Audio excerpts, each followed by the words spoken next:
श्रीगणेशाय नमः। ब्रह्मानन्दं परमसुखदं केवलं ज्ञानमूर्ति द्वन्द्वातीतं गगनसदृशं तत्त्वमस्यादिलक्ष्यम् एकं नित्यं विमलमचलं सर्वधी साक्षिभूतं भावातीतं त्रिगुणरहितं सद्गुरुं तन्नमामि। शान्ताकारं भुजगशयनं पद्मनाभं सुरेशं विश्वाधारं गगनसदृशं मेघवर्णं शुभांगं लक्ष्मीकान्तं कमलनयनं योगिभिर्ध्यानगम्यं वन्दे विष्णु भवभयहारं सर्वलोकैकनाथं। या कुन्देन्दुतुषारहारधवला या शुभ्रवस्त्रावृता या वीणा वरदण्डमण्डितकरा या श्वेतपद्मासना या ब्रह्माच्युतशङ्कर प्रभृतिभिर्देवे सदा वन्दिता सा मां पातु सरस्वती भगवती निशीचजाड्यापहा।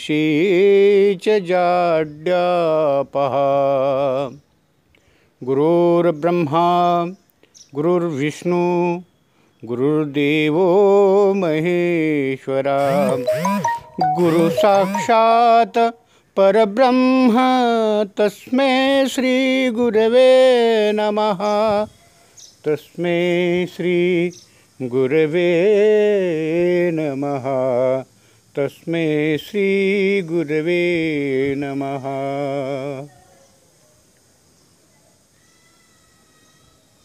आज आपण 5व्या अध्यायामधली नगराजाची गोष्ट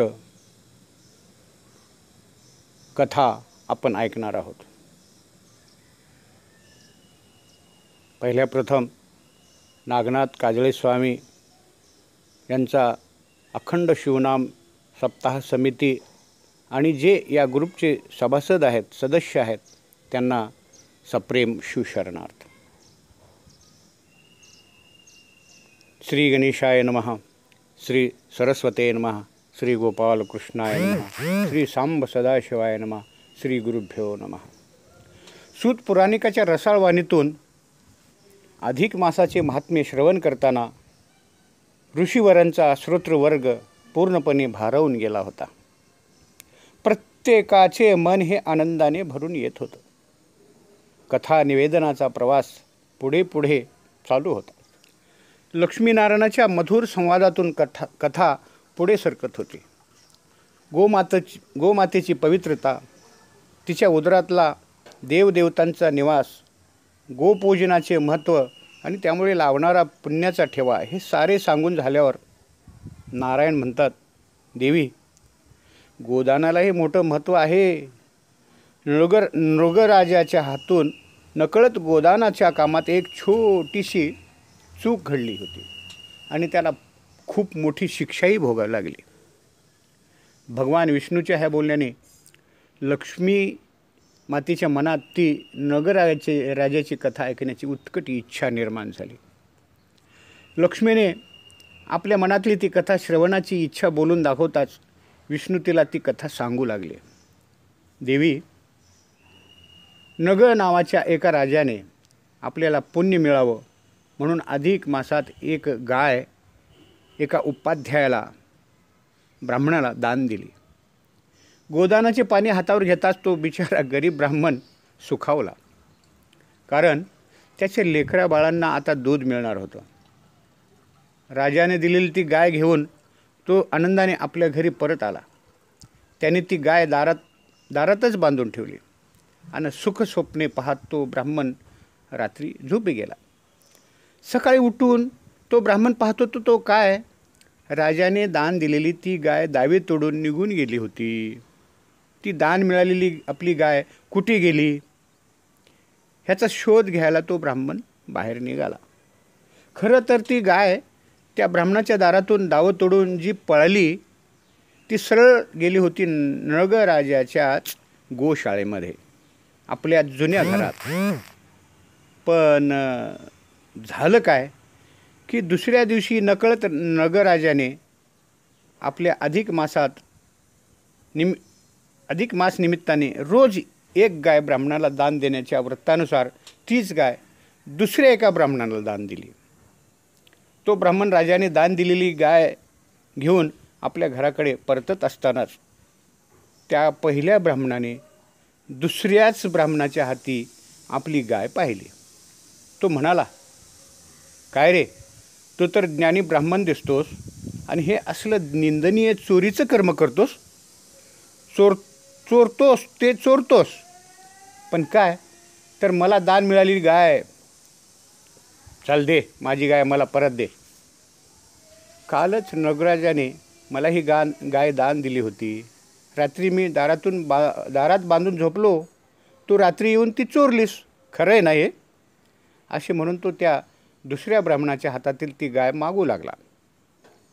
तेव्हा तो दुसरा ब्राह्मण म्हणाला, अरे मित्रा, तू हे काय बोलतोयस? अरे मला तर ही गाय नगराजाने आत्ता सूर्योदयाच्या शुभ मुहूर्तावर दान दिली आहे. ही गाय माझी आहे, मी तुला देणार नाही, चल दूर हो, माझी वाट सोड. पण तो पहिला ब्राह्मण काही वाट सोडीना आणि ती गाय त्या दुसऱ्या ब्राह्मणालाही घेऊन जाऊ देईना. झालं, एकाच गायीवरून त्या दोन्ही ब्राह्मणामध्ये एकच भांडण जुंपलं. दोघे हमरीतुमरीवर आले. वाटेत ही गर्दी जमली. एकाच गायीच्या मालकीवरून दोन ब्राह्मण भर रस्त्यात भांडत आहेत. ही वार्ता नगराजाच्या कानावर गेली. राजाही त्या जागी आला आणि समोर पाहतो तो काय, काल आणि आज राजाने ज्या दोन ब्राह्मणांना गोदान दिले तेच हे दोन ब्राह्मण होते आणि दोघांना दान दिलेली गाय मात्र एकच होती.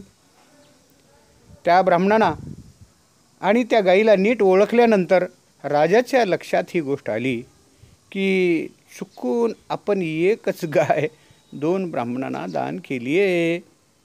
तेव्हा नगराजाने आपल्या हातून नकळत घडलेल्या चुकीबद्दल त्या दोन्ही ब्राह्मणांची क्षमा मागितली, हात जोडले आणि त्या दुसऱ्या ब्राह्मणाने ती गाय पहिल्या ब्राह्मणाला द्यावी अशी विनंती केली. त्या बदल्यात राजा, मी तुला 2 गायी देतो असेही तो म्हणाला. पण ते दोघेही त्या एकाच गायीची मालकी सोडायला तयार होईनात. उलट जो तो मीच ही गाय नेणार म्हणून हट्टाला पेटले. इतकेच नव्हे तर शक्तीच्या बळावर त्या पहिल्या ब्राह्मणाने दुसऱ्या ब्राह्मणाला भर रस्त्यात मारले आणि ती गाय तो आपल्याबरोबर घेऊन गेला. रागावलेल्या, अपमानित झालेल्या त्या दुसऱ्या ब्राह्मणाने नगराजाला शाप दिला. कालांतराने तो नगराजा मरण पावला.